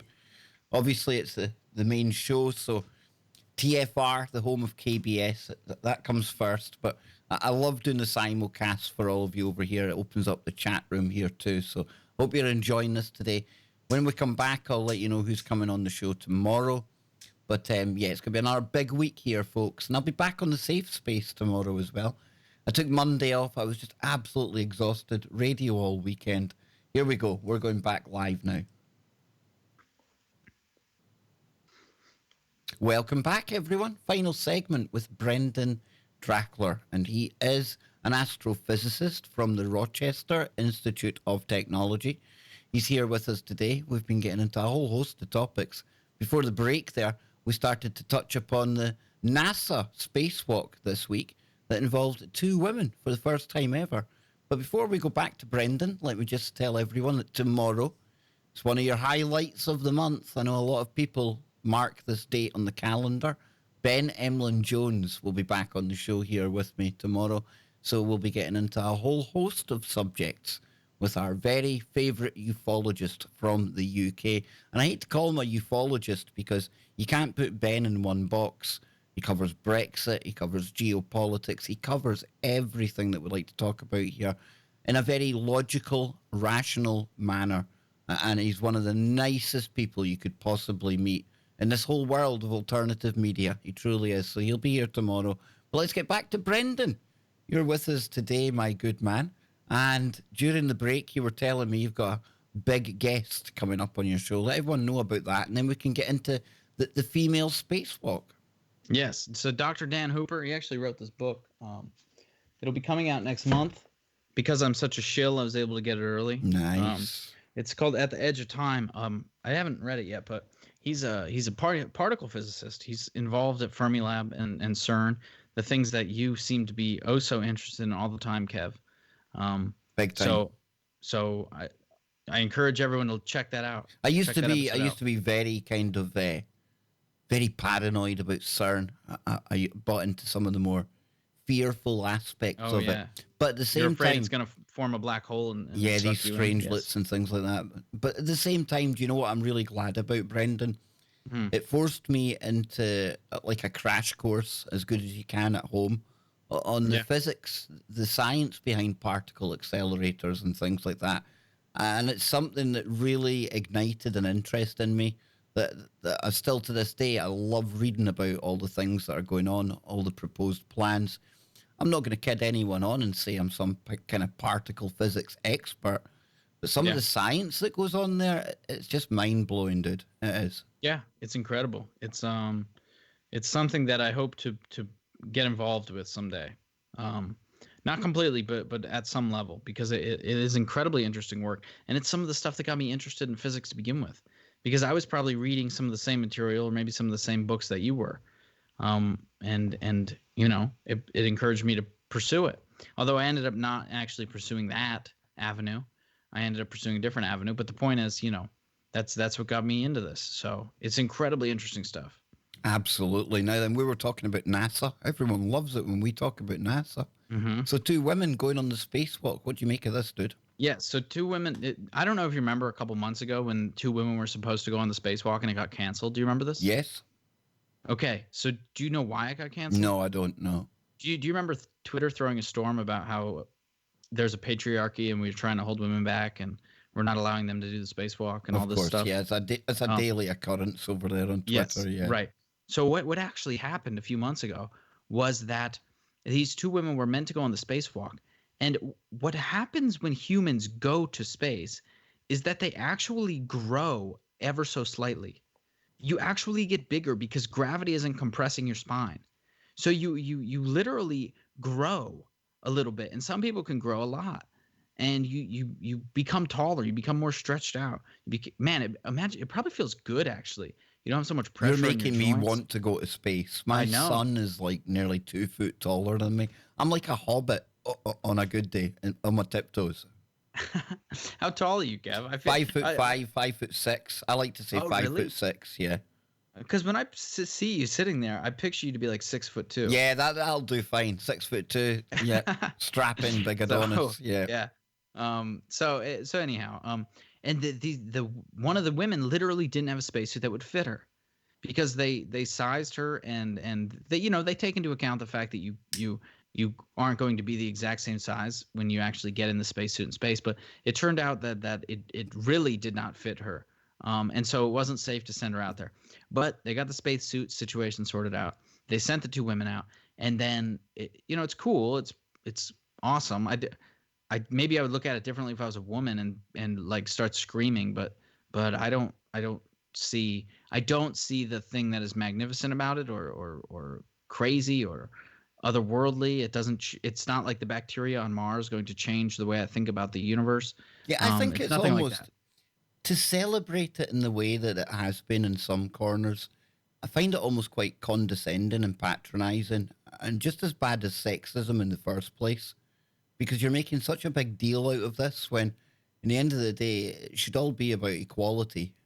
And Yeah, it's one of the it's just yeah. another spacewalk by two astronauts. Yeah, it's like it's akin to the hatred for white men these days. Oh yeah, White men are the reason everything in the world is white bad. men and Um, testicles. Don't forget yes, testicles. Yes, nuts have yes, to come off everything. That will save yeah, the planet, Brendan. yeah. I mean, well, it will if we kill us all the men, and then there's no reproduction because women can't reproduce with other women, regardless of whether or not the trans community wants to tell you that. And so then we would all just die. So what's it like So being in a college on a college campus these days with identity politics the way it is? Because I see I only very get little of it. you don't because we hear the horror stories. There's safe Yeah. spaces So everywhere. There's protests and everyone's woke and it's not as bad as they make out. Then no, not in my experience. good. No, I went to two different universities on the East Coast where the hub of it is. California and New York is where the really bad stuff is, and I don't see it. I don't see it. I mean, you see some of it. You see, but like most people are okay. My jokes can get pretty offensive if you want to take them to be offensive. And I don't mean the jokes I say on the podcast, because the problem with saying jokes on a podcast is it's recorded and then shared places. And so then it's preserved forever. So I try to be more clean on the I podcasts need to that I keep do. reminding myself of that. That's very sage advice, my friend. It really Well, is. the good thing about you is you live from the podcast, right? Yeah, So it's basically. fine. Yeah. They're not going to cancel the show. It's not, it's whatever. Unfortunately, though, like in the world of cancel culture, if enough people got together and were like, Brendan said there's only two genders on a podcast, then I would get thrown in probably actual jail here in New York. So and my job would be, and it would be a disaster. But in person, I can get fairly offensive. It's whatever. It is what it is. I don't do it to be malicious. I think it's hilarious. I like joking about stuff. I think you learn a lot about cultures and ways of thinking being by joking about it. I think that You're there's a making me benefit to that. smile. You're making me And smile because I think, anyone real, you know, if you're mhm, being a real person nowadays, you're inevitably going to offend many people because yes, people just get offended over the wrong things and they're yep. so overly sensitive, Brendan. And like I say, just being normal, just being a real guy, not intending in any way to offend anyone, can be ultra offensive to some people. No, it can. And I've had instances where people like have gotten mad at me or people have gotten offended at something I said. But the solution to that is to just not care. Yep. Like that's the way around it. The way around it is just to be like, oh well, like what do you want me to do? There's nothing I can do about it. If you got offended by it, maybe you should work on yourself. Because I wasn't, okay, there's a couple boxes that you don't want to, be malicious in your intent. I try not to be that way. You don't necessarily want to be overtly racist. Although I think I think you can, in a group of friends. So I have a lot of Indian friends, and they throw white jokes at me all the time, and I throw Indian jokes at them all the time, and there's no malicious intent there, right? So in a way, like it's forgivable. And by the way, Indians, least sensitive people I talk to. It's very similar to a situation we've had over here recently with two high profile soccer players, football players they play for the Mhm. same team, they're best mates. One's a black guy, one's a white guy, and one of them sent it was a picture of a cartoon character, a little black cartoon character, and it Mhm. wasn't received in a racist or offensive way or anything. That the two friends, it's important to point out they were friends having a laugh with Yeah. each other. Hmm. It was nothing until the outrage on Twitter. And of course, Oh now yeah. one of the people obviously is having to answer charges from the Football Association over racism when his Hmm. friend is saying, but it wasn't racist. Yeah, that's one of the weird things. It's like, oh, if my text messages got published, Kev, Oh, my career, see ya. My whoa. career is going out the window. I'll be in a Um, jail cell on this side of the pond yeah, when you're on one and over there. the Yep. problem is that the texts and the tweets and the messages and the phone calls and the podcast, they would all be taken out of context by someone listening or reading. But if put into context and you're not trying to virtue signal, and you're not trying to pretend that you have some moral high ground, then you will realize too that it's a joke. Yeah. It's funny. It's harmless. It's born out of a friendship. It's one of the weirdest things ever. Because some people literally don't have it. I've met people who just don't understand what a joke is. Like, it's just not a thing to them. Everything is serious all the time. And I feel so bad for the people living in that world. That's why comedy nowadays it's dead. You know, Dave Chappelle, he had his recent stand-up gig on Netflix. Did you watch it? Loved it. It was great. Absolutely. Fantastic. Yeah, it's so funny because he's talking about real things that people observe happening in the real world. And inevitably, it triggered the masses with all of the reviews from the woke brigade and their woke publication saying this was the worst thing. It's almost like Satan himself had written this comedy kind of program, you know. But in reality, again, it highlights the majority of people aren't this woke way, and they enjoyed it for what it is. It's jokes. Yeah. It's comedy. It's great. Bill Burr's was really good. His recent comedy special. Oh, by the way, Kev, speaking of this wokeness, I sent you a link. Yes. In regards to this female spacewalk, can you play this video? Yes, we certainly can now. We've got our favorite orange man here. Yes. Mr. Trump. Okay. So let me give you some context first. Yeah. So what happens in the video? Are you going to use sound? Yeah, I'll use sound. Yeah, I'll let you talk first. Great. Okay. So what happens here is Donald is on a call with I think it's actually I think it's one of the women who actually did the spacewalk. Maybe I'm wrong about that, but either way, it's a woman associated with NASA, and he is saying out loud that this is the first time women have walked in space, done a spacewalk, which is false. Okay, it's not true. They've done it like 15 other times. This is the first time that it's been an all-female spacewalk. So a tiny correction that she has to then tell him, like, hey, you're wrong. This is actually how it is. And then you can play it and you can watch what happens. Here we go. And this is the first time for a woman outside of the space station. First of all, we don't want to take too much credit because there have been many other female spacewalkers before us. This is just the first time that there have been two women outside at the same time. And this is the first time. Yes, indeed. Did you notice anything there, Kev? Yeah, he made a very expletive hand signal there, I would say. Yeah. That almost looked like a middle finger to flick his extraordinary kind of hair that he's got. Now the question is, did he do it on purpose? Maybe. Well, okay. I can tell you right now that CNN and the liberal media are going to be all over this, man. Oh, they already are. It's all over. That's why I bring it up, because but here's the point I want to make, and I'm glad we're having this conversation, is that, Kev, if I was saying something to you, and then you came back and you said, but Brendan, that's false, and here's the actual truth, and you did that to me in that environment, I would do the same thing to you, but I would do it it's like a playful thing. Yeah. I don't mean malicious intent by it. I don't hate you. I don't want, you know what I mean? And so I think something as simple as what I just showed you can be taken out of context so badly and vilified so easily, when in fact I'm not convinced that Donald was being malicious in that moment. Exactly. I don't think he was. And that's the first time I've seen it, and I must admit, my first impression, it's with you.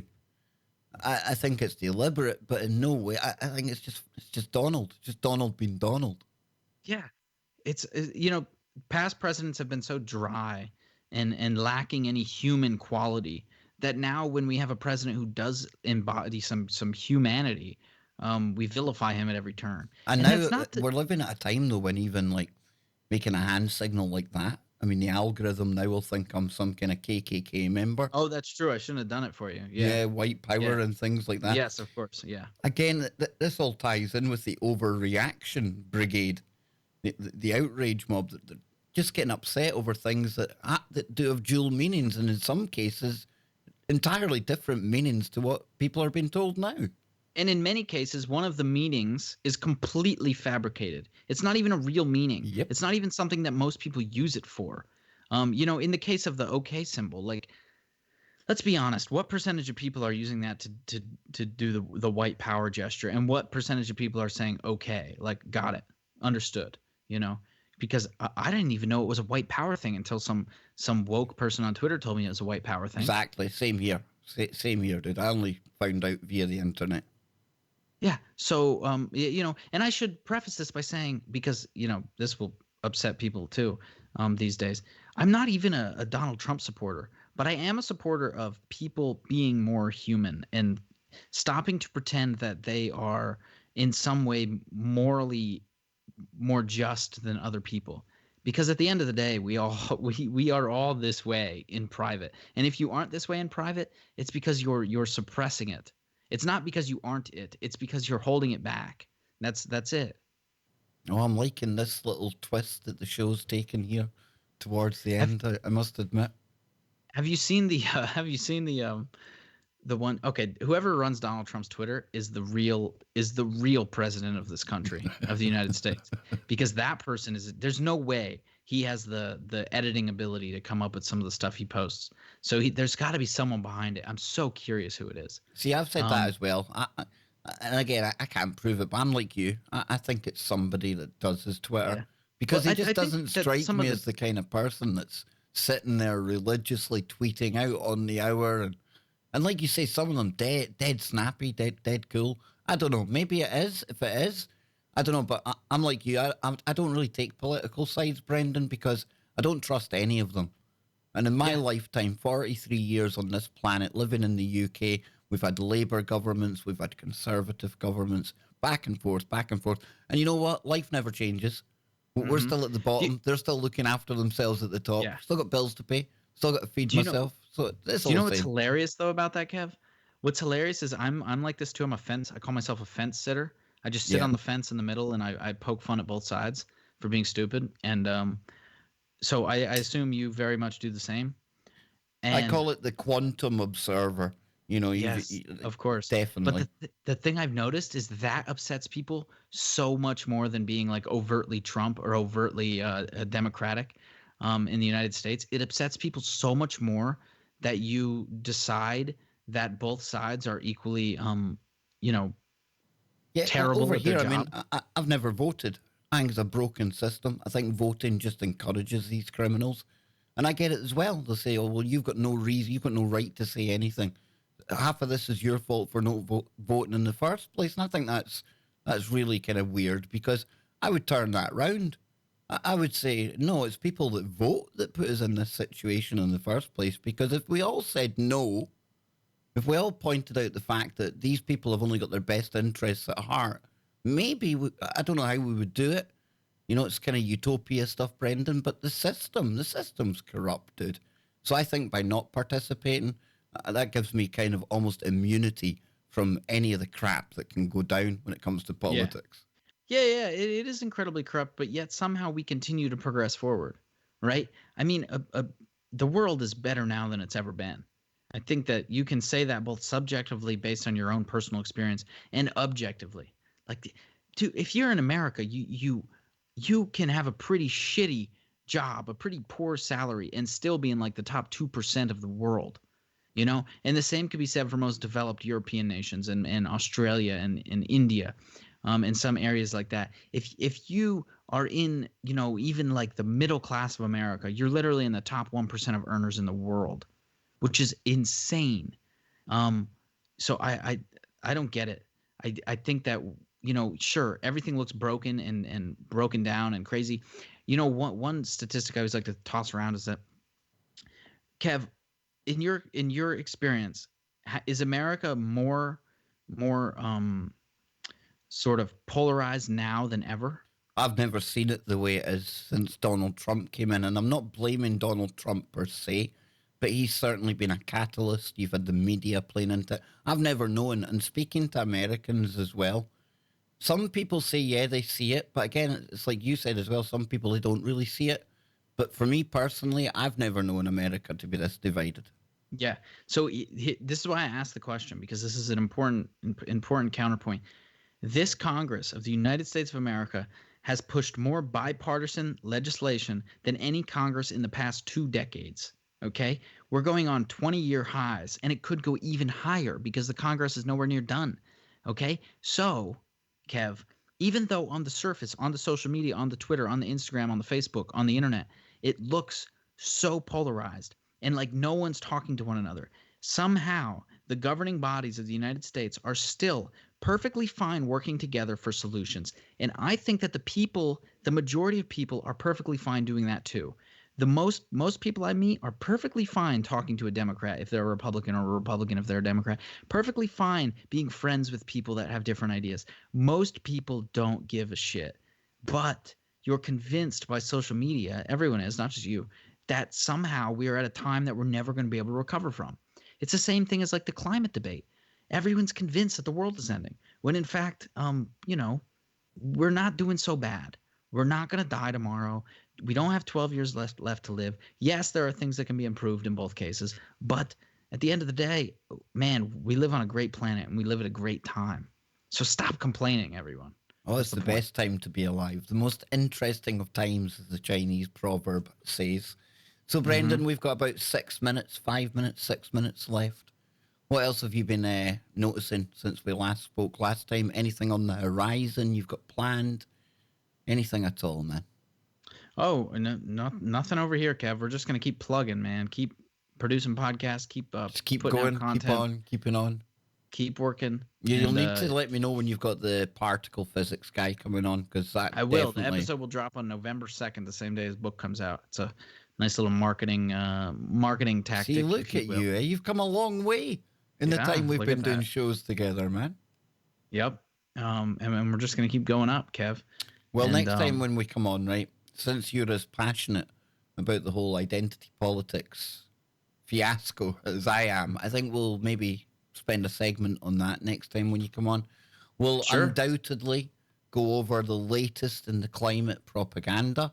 And of course, with so much going on in space, Brendan, that being your forte, I'm sure we'll have plenty to get into. Always. Yeah. No, I'm looking forward to it. We'll do it next month. I think we went like a month and a half this time. So we did because it all it was meant to be last week, and then it all went wrong, and then you had to do some work for your sciencey stuff. And the universe, though, is a mysterious way of making things happen at just the right time. Maybe we needed an extra week to get our heads around what Greta Thunberg's up to. You know, that master criminal that she is. Yeah. Yes. Man, the only thing that like the only thing about her speeches that trigger me are the veganism. The veganism does it for me. I'm like, oh, I cannot get behind it. One of my co-hosts, Scotty Lopez, was told by an internet genius, as I call them, that until we all adopt a vegan lifestyle, none of us are going to be welcomed onto the fifth dimension, where our Palladian brothers and sisters await our ascension to.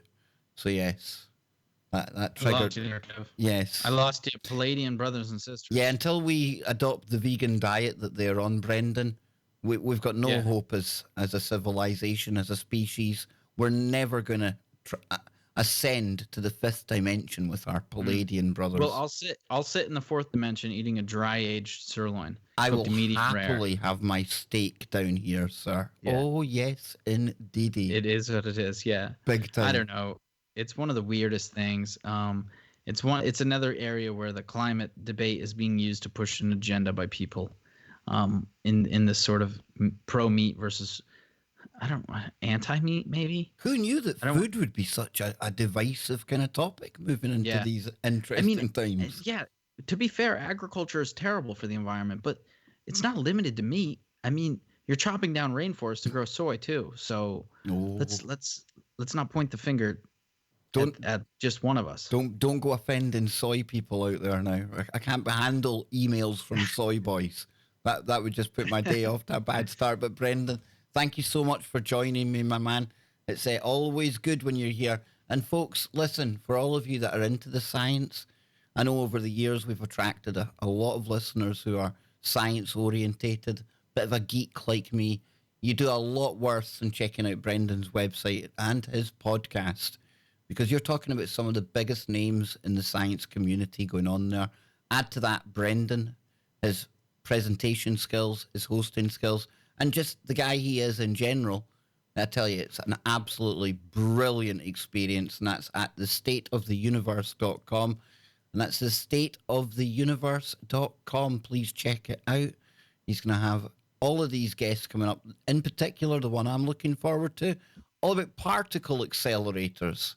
And boy, oh boy, have we done a lot of content on particle accelerators over the years here. So remember, stay tuned for Lucky and Dr. Brooks Agnew. They'll be coming up just after the break. I'll be back tomorrow. Ben Emlyn Jones will be here with me. I'm sure Ben will be getting into UFOs. We'll be talking the latest on Rendlesham. I know he's been looking into DARPA as well. What have DARPA been doing? And in particular, what have DARPA been doing with underground bases? So all that to look forward to tomorrow. And if that's not enough, we've got the safe space during the day. I'll be back tomorrow to look at some of the more ridiculous stories that are in the rabbit hole. So until then, wherever you are, make it TFR. Then touch that dial. And remember, check out thestateoftheuniverse.com. Now, Brendan, we're still live on YouTube for just a moment until I play a couple of seconds of music to take us out. But thank you again, and I'm sure you'll want to say thank you to the YouTube audience and let them know one last time where they can follow you, man. Thanks for tuning in, people. Go to thestateoftheuniverse.com. Check us out wherever. I'd love if you guys have ideas, people you want to see on the show, topics you want covered, and if Kev isn't covering it, I'll cover it for you. So please do that. And thanks for listening to me spew. Thanks for listening to me shill. Okay, for the last 2 hours. Shilling for NASA. I love it. So yeah, folks, I'll be back tomorrow on the Safe Space. Big thank you to our newest member on the channel here, Sex Lexia. Very interesting name indeed. Sex Lex. Oh boy. Yeah. We'll need to get into more of that on the Safe Space tomorrow. I want to thank you all for being here again today. Thank you to all the mods in the chat room for keeping things nice and civil. Thank you to all the members, and thank you to everyone who took the time to tune in. So until tomorrow, I will love you and leave you all.